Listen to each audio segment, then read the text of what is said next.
नमस्कार साथियों, अंगिरा कोचिंग पर मैं सोनवीर मलिक आपका स्वागत करता हूं।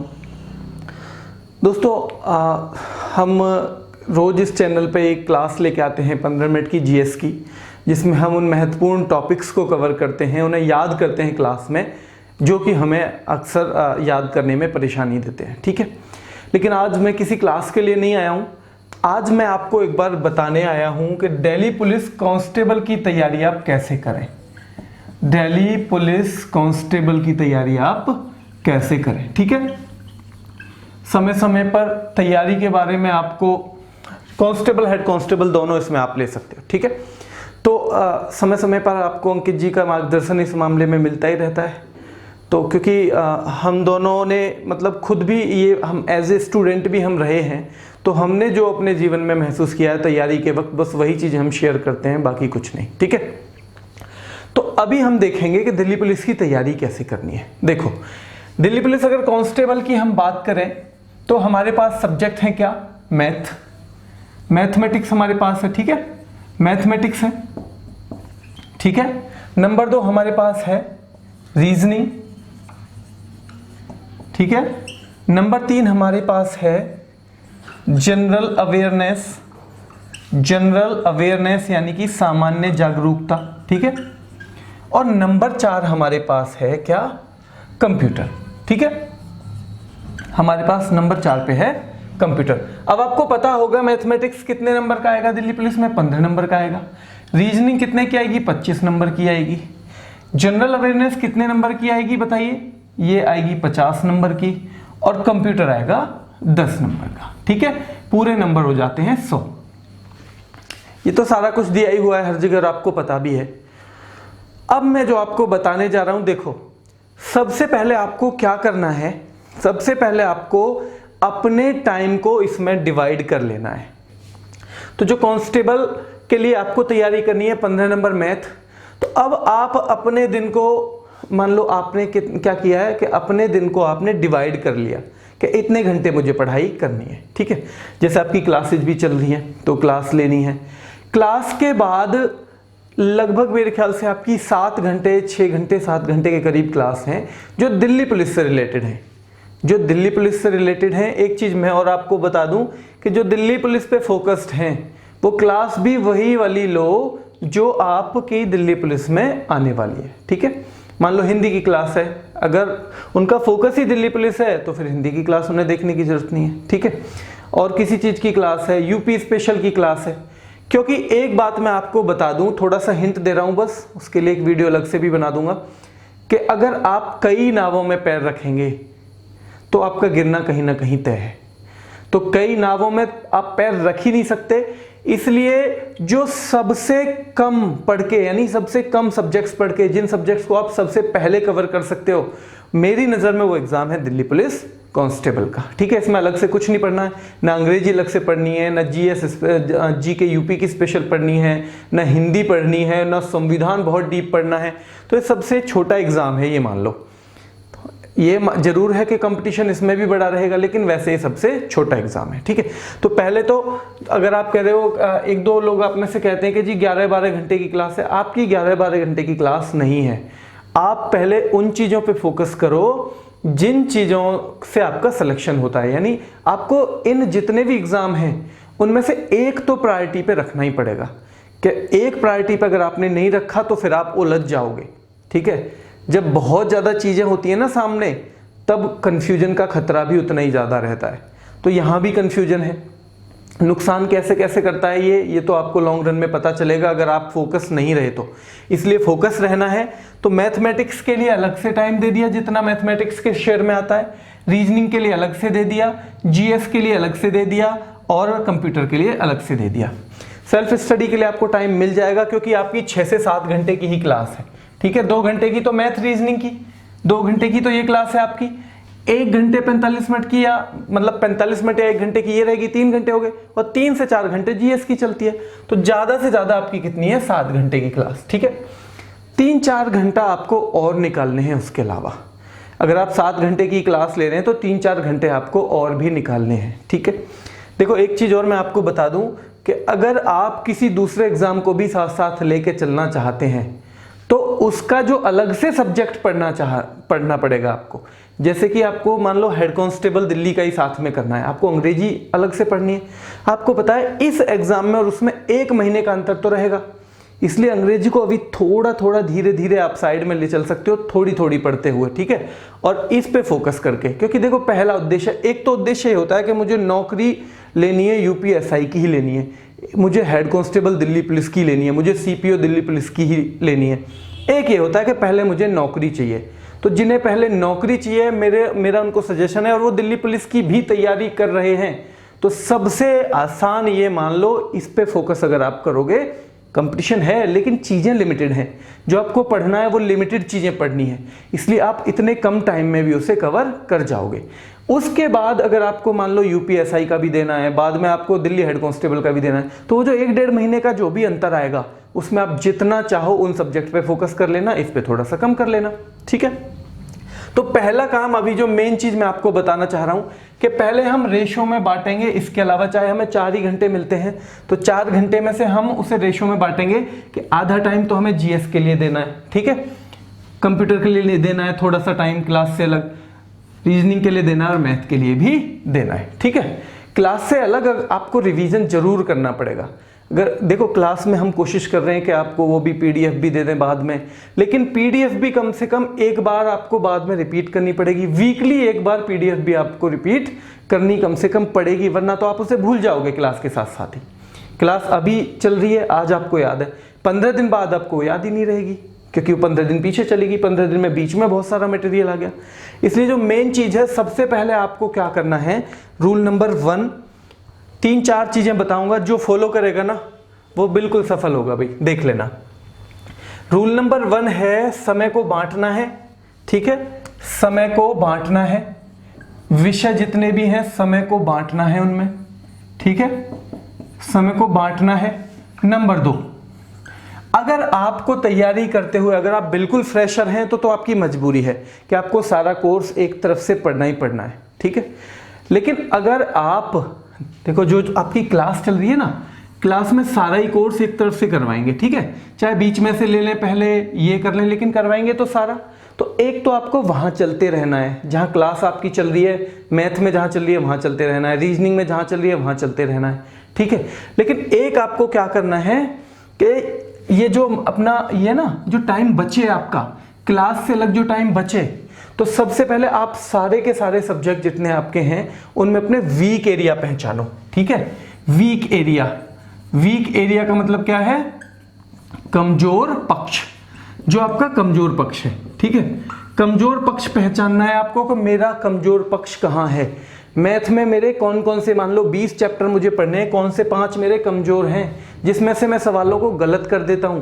रीजनिंग में कौन से ऐसे हैं जिसके सवाल मुझे मतलब काफी टाइम खींच जाते हैं, ठीक है, जिसके सवाल आपसे गलत हो रहे हो या जिसके ज्यादा टाइम खींच रहे हैं, दोनों पे आपको क्या, जो आपके 4 घंटे बचे ना पढ़ाई के, कोई 4 से ज्यादा निकाल ले 7 के बाद भी तो बहुत अच्छी बात है, लेकिन 4 तो मेरे ख्याल से 4 से 5 घंटे तो 7 घंटे के बाद भी आप निकाल सकते हो, ठीक है। तो उसमें आपको क्या करना है कि जो आपके कमजोर पक्ष हैं उसमें उस पर फोकस देना है। क्लास वाली तैयारी चल ही रही है, क्लास की जितनी तैयारी चल रही है वो चल ही रही है एक तरफ से, लेकिन जो आपका अपना टाइम है उसमें जो आपके कमजोर पक्ष हैं, अगर आप नए नहीं हैं, 3 से 4 महीने आपने पढ़ लिया है, तो फिर हर बार बिल्कुल एक तरफ से ही चल के लास्ट तक कोर्स खत्म करने का कोई औचित्य नहीं है। फिर आपको क्या करना है, अपने वीक एरिया पहचानो और वीक एरिया पे काम करो, ठीक है। जो आपका कमजोर पक्ष है उस पर काम करो, उस पर आपको ज्यादा मेहनत करनी पड़ेगी। देखो कई बार ना आप जिम विम जाते हैं ना लोग, तो क्या करते हैं कि ये बाजू थोड़ी सी मजबूत है मान लो सीधी, और ये जो है कमजोर है लेफ्ट, तो ऐसे ही फिर वहां भी काम करते हैं, यानी कि इससे ज्यादा एक्सरसाइज हो जाती है, इससे कम हो जाती है। तो हालांकि पहले ही दोनों में थोड़ा सा अंतर था और ज्यादा अंतर बन जाता है। अंतर को कम करना है तो क्या करना होगा कि ये वाली थोड़ी सी एक्सरसाइज कम करी जाए, जहां राइट पहले से ही मजबूत है, इस वाली पे थोड़ा सा ज्यादा काम किया जाए, ठीक है। तो यही करना है आपको, कमजोर पक्ष को पहचानना है कि मैं क्लास में, मतलब मेरी जो है कोर्स में कहां कहां कमजोरियां हैं, और उस कमजोर पक्ष को पहचानने का सबसे अच्छा तरीका क्या है, वीकली टेस्ट, यानी साप्ताहिक टेस्ट। साप्ताहिक टेस्ट, कोई सा भी एक पब्लिकेशन ले लो टेस्ट का, अरिहंत का आता है, किसी और का आता हो, सबके लगभग ठीक ही होते हैं, ठीक है। कोई सा एक पब्लिकेशन ले लो और वीक में एक टेस्ट जरूर करो टाइम लगा के। जितना टाइम आपको पेपर में मिलता है उतना ही टाइम, 5 मिनट और कम ही लेके, या फिर पूरा ही टाइम लेना चाहो पूरा ले लो, लेकिन एक टेस्ट जरूर करना है। अंकित जी ने भी घोषणा की है आपके लिए कि 20 सितंबर के आसपास वो एक टेस्ट लेके आएंगे, ठीक है।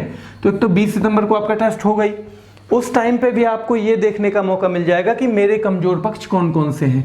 यानी जब टेस्ट में जिन जिन चीज़ों को आप गलत करके आओगे वो आपके कमजोर पक्ष हैं, उन पे आपको ज़्यादा मेहनत करनी है। तो अभी इसके बाद क्या होगा, साप्ताहिक टेस्ट जब आप दोगे ना, तो एक तो हर वीक आपको अपने कमजोर पक्ष के बारे में पता चलेगा। जैसे कि आपको एक चैप्टर, कोई सा एक चैप्टर जो है वो आपसे ठीक से नहीं होता, ठीक है। इस वीक आपने जब टेस्ट दिया तो उसके सवाल गलत हो गए, और इस वीक के बीच में जो टाइम आपको मिलेगा अगले वीक तक, वो आपका जो सेल्फ स्टडी का टाइम है, उसमें आपने थोड़ी सी मेहनत कर ली, उसमें उस चैप्टर के ऊपर मेहनत की, हो सकता है अगले में वो ठीक हो जाए, ठीक है। अगले तक भी ना हो तो उस पर और मेहनत करनी है, तो उससे अगले में हो जाएगा। ज़्यादा से ज़्यादा 2 वीक ले लेगा ना एक चैप्टर, कितना भी आपका कमजोर हो, लेकिन अगर आप 1-1, 2-2 घंटे भी उसे निकालेंगे तो क्या हो जाएगा, एक वीक में वो बिल्कुल ठीक हो जाएगा, ठीक है।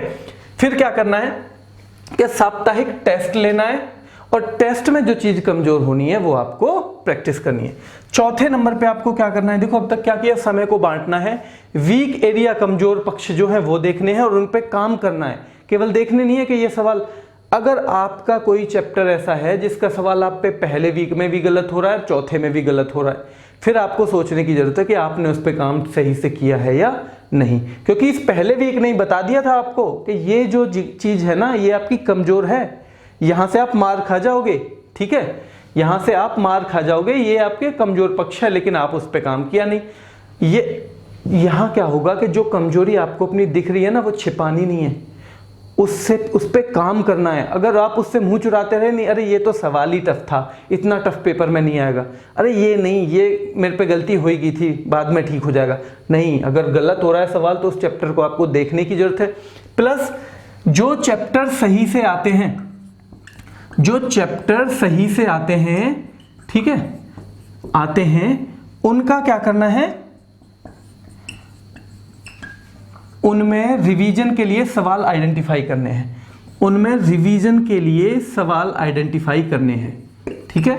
यानी आप पे चैप्टर आता है, सवाल आइडेंटिफाई करने हैं यानी पहचानने हैं, ठीक है, मार्क करने, और उन्हें क्या करना है, मार्क करना है।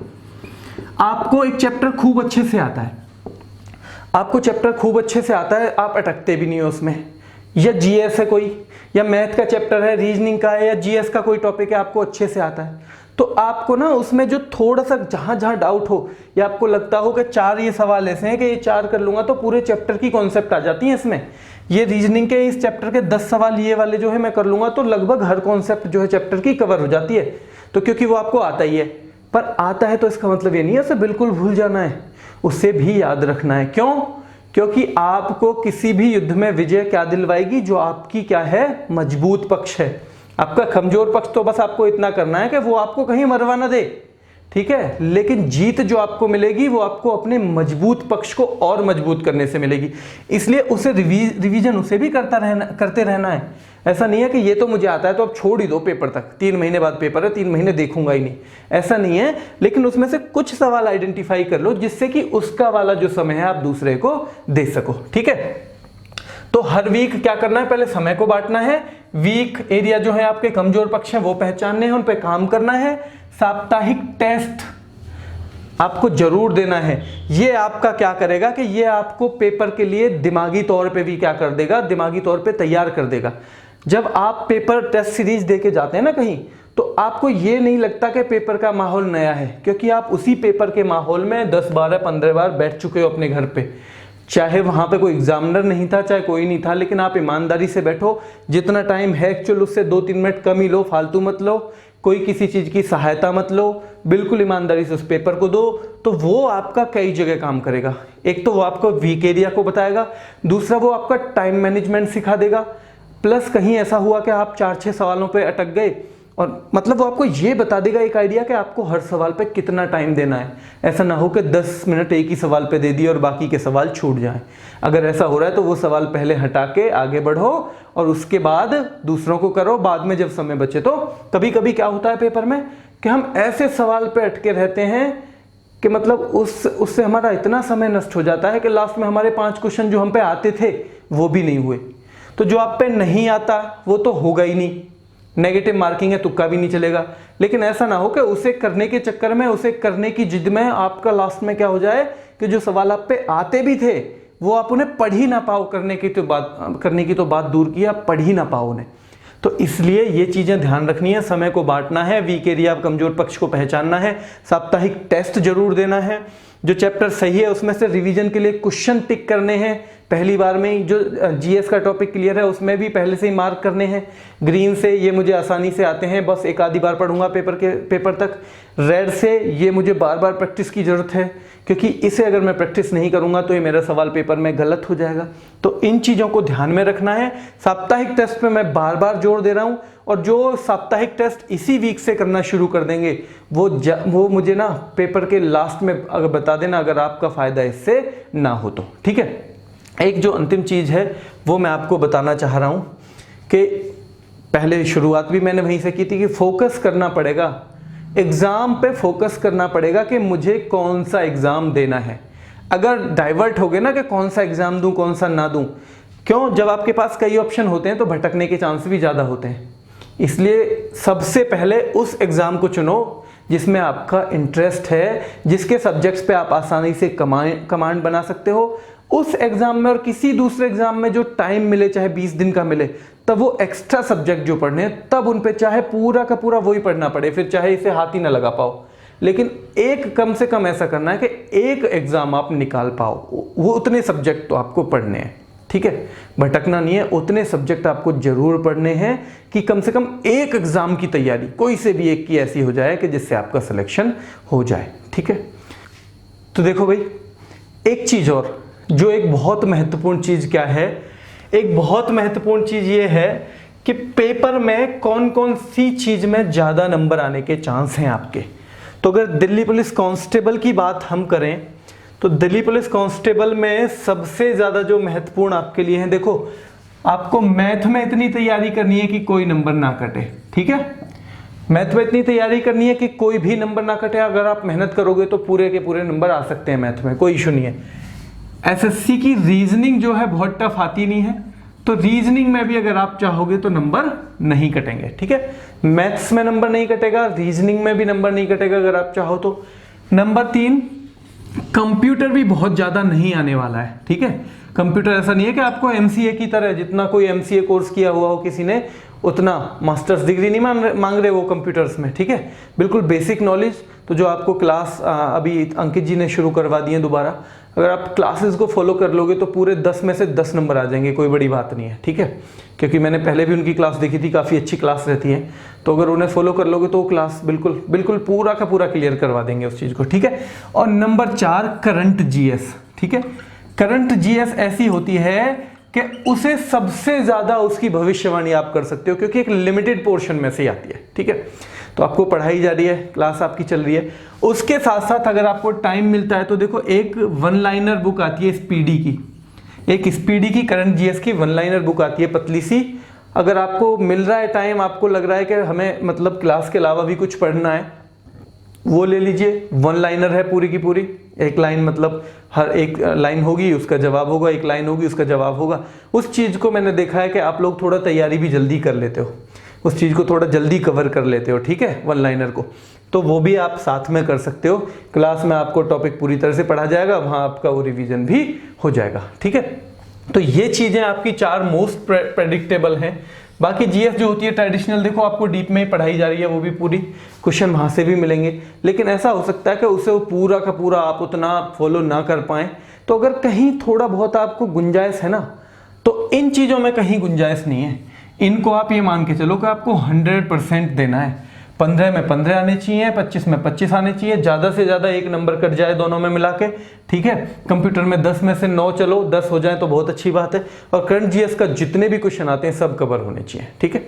बाकी जो आपकी स्टैटिक जीके चल रही है हर टॉपिक की, जहाँ आपको दिक्कत आती है रटने वाली चीज़ों में, वो मैंने आपको प्रॉमिस कर ही दिया है कि मैं जितनी ज़्यादा हो सका, जितना ज़्यादा से ज़्यादा हो पाएगा उतना मैं आपको रटवा दूंगा साथ साथ में, ठीक है। तो भाई आज के लिए मुझे आपसे यही बात करनी थी कि कैसे पढ़ाई करनी है, कितना पढ़ना है दिल्ली पुलिस कांस्टेबल के लिए, ये उसके लिए है। बहुत जल्दी दिल्ली पुलिस हेड कांस्टेबल के लिए भी देखो स्ट्रेटजी तो सारी यही रहेगी, तो उसके लिए मैं केवल ये ले आऊँगा कि अंग्रेजी आपको वहाँ कैसे पढ़नी है, ठीक है। दिल्ली पुलिस हेड कांस्टेबल के लिए अंग्रेजी कैसे पढ़नी है वो स्ट्रेटजी लेके आएंगे। बाकी वो बांटना वो भी ऐसे ही है, 25 नंबर 25 नंबर 25 25, तो टाइम बराबर बांटना है, ठीक है। कम ज़्यादा थोड़ा सा जितना कोई सब्जेक्ट आप पे आता जाएगा उसे थोड़ा कम टाइम देते जाओगे, ऐसे इसमें करना है। जो सब्जेक्ट थोड़ा टफ लगता है उसे थोड़ा सा उसके रेशियो से भी ज़्यादा टाइम दे सकते हो, ठीक है। लेकिन ऐसा नहीं है कि मैथ 15 नंबर का आता है और आपको 10 घंटे पढ़ने 5 मैथ को ही दे रहे हो, तो वो आपका मिसयूज ऑफ टाइम है, यूज नहीं है, ठीक है। ऐसा तो हो सकता है कि आप 10 घंटे पढ़ रहे हो, मैथ 15 नंबर का आएगा, तो आप 15% की बजाय 25% टाइम उसे दे रहे हो, ठीक है, क्योंकि आपका थोड़ा वीक है। लेकिन अगर आप ऐसा करोगे कि आधा टाइम उसे दे रहे हो, तो कहीं ना कहीं जो सब्जेक्ट 85 नंबर के आएंगे आप उनकी अपेक्षा मतलब उपेक्षा कर रहे हो, आप उन्हें क्या कर रहे हो, इग्नोर कर रहे हो। और अगर उन्हें इग्नोर करोगे तो पेपर में वो आपको इग्नोर कर देंगे, ठीक है। तो इस तरह से आप तैयारी करो, बिल्कुल फ़ायदा होगा। और आज के लिए मुझे आपसे यही बात करनी थी, तो फिर अगली क्लास में फिर से मिलते हैं। धन्यवाद।